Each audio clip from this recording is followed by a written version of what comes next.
Ito ang bagay na matagal nyo nang hinihingi sa akin.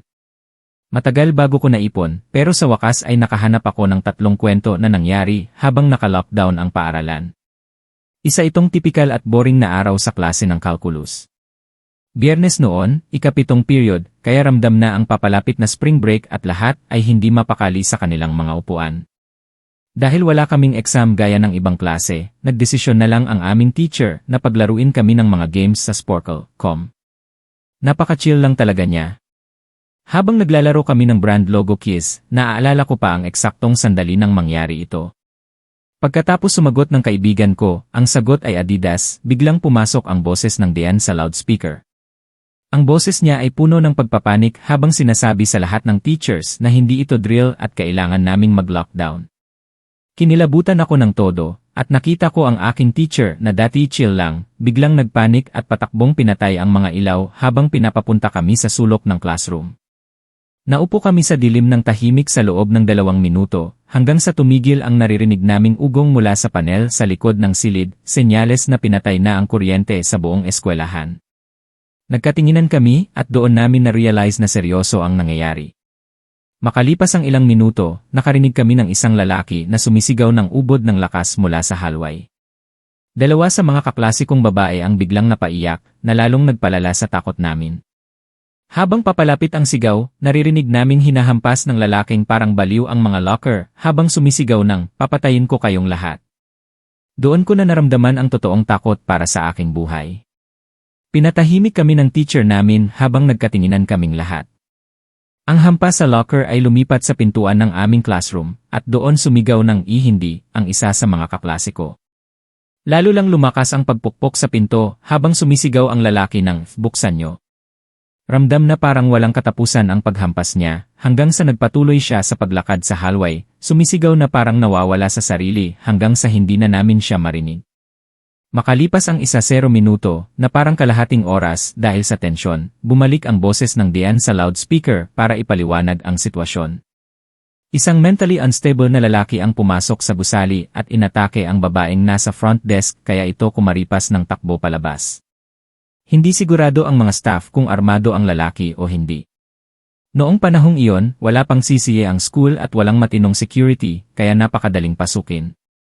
Nag-sweep ang mga staff sa mga hallway pero hindi nila mahanap ang lalaki, kaya inutusan ang mga teacher na magpatuloy sa klase pero manatiling nakalock ang mga pinto.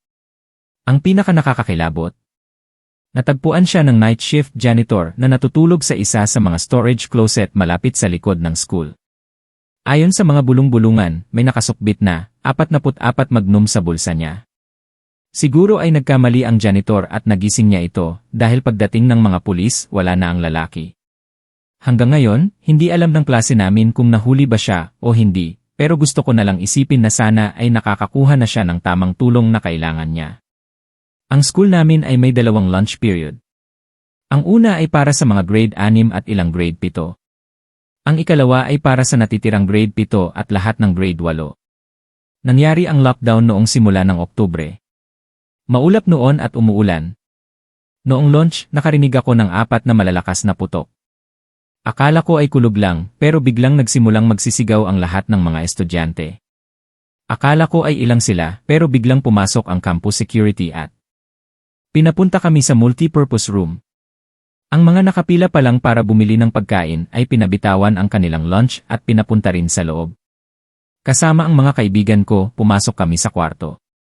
Napakalaki ng aming multipurpose room at ang likurang pader nito ay puro salamin. Habang pinapasok kami, tinakpan agad ng mga security ang mga salamin ng kurtina at may mga matatanda sa bawat labasan. Curious ang kaibigan kong si Eric, kaya tinanong niya ang isa sa mga staff. Nang bumalik siya, sabi niya, "Alam niyo yung mga bahay sa tapat ng GNS? May isang mentally disabled na lalaki doon na nagbarricade sa loob ng bahay niya. Nagbabanta siyang magpakamatay at papatayin ang mga pulis kung palalayasin siya." Nakita rin siyang naglalakad-lakad sa labas ng school at tinitignan ng masama ang mga bata. Ang masaklap pa, isa pala siyang registered sex offender. Na-stuck kami sa loob ng 1 oras na sumakop sa 2 periods. Pagkatapos ng gulo, isa-isa kaming ini-escort sa aming mga classroom. Nalaman ko na kapitbahay pala siya ng kaibigan kong si Brandy. Sabi ni Brandy, noong nakaraang Halloween, Nakita niya ang lalaking iyon sa bintana nito habang hinihiwa ang sariling braso at sinusulatan ang bintana ng sariling dugo ng "Huwag kayong lalapit o papatayin ko kayo." Akala ng mga tao, decoration lang iyon para sa Halloween, pero pagkatapos ng insidenteng ito, alam naming lahat na may sakit sa pag-isip ang lalaking iyon. Salamat na lang at hindi siya nakalapit sa amin. Ako ay 22 taong gulang, bagong graduate, at nakakuha ng trabaho sa dati kong high school bilang computer intern sa basement. Ang basement ay madumi at magulo, pero may maliit na office para sa 3 na napakaganda, may 3 malalaking desk, 2 mini-fridge, flat screen ni, at napakasarap na air conditioning, isang luxury na wala sa mga estudyante at teachers. At syempre, nandoon ang lahat ng mga server ng school. Nakuha ko ang trabaho dahil mahal ako ng 3 kong dating computer teachers, itinuring ko silang tunay na kaibigan. Naging maayos ang lahat hanggang sa may mangyari ilang linggo na ang nakalipas.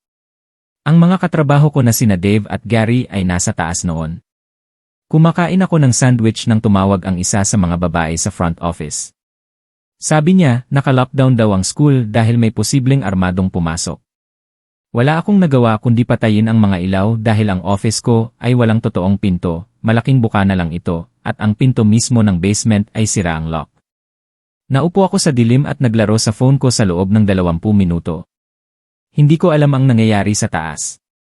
Biglang bumukas ang maingay na pinto ng basement at ang kaluskos nito ay umalingaw-ngaw sa buong silid. Napatayo ako, nagbabaka sakaling si Gary o Dave yun. May narinig akong mabilis na yabag na papalapit sa office ko.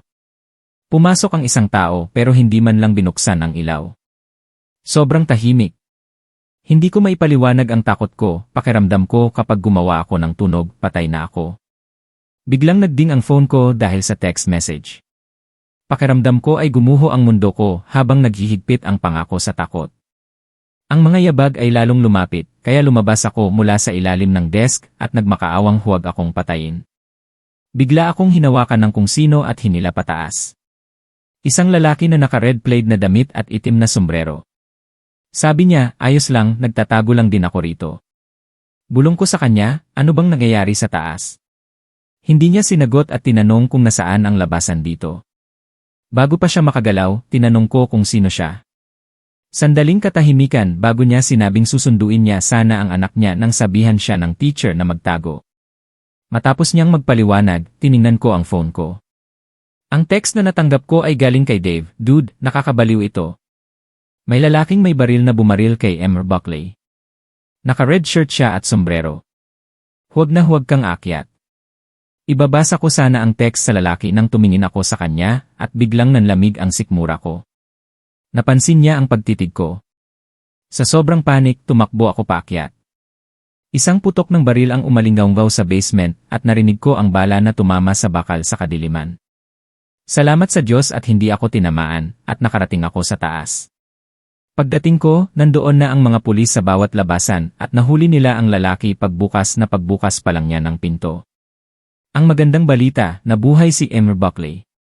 Nalaman na lang namin na may nakaraan pala ang lalaki at si Emmer Buckley pero hindi na inilabas ang detalye. Ang alam lang namin, walang ginawa si Emmer Buckley para deserve in ang ganoong klaseng galit. At alam kong ang tunog ng putok na yon ay habang buhay na magmumulto sa isip ko.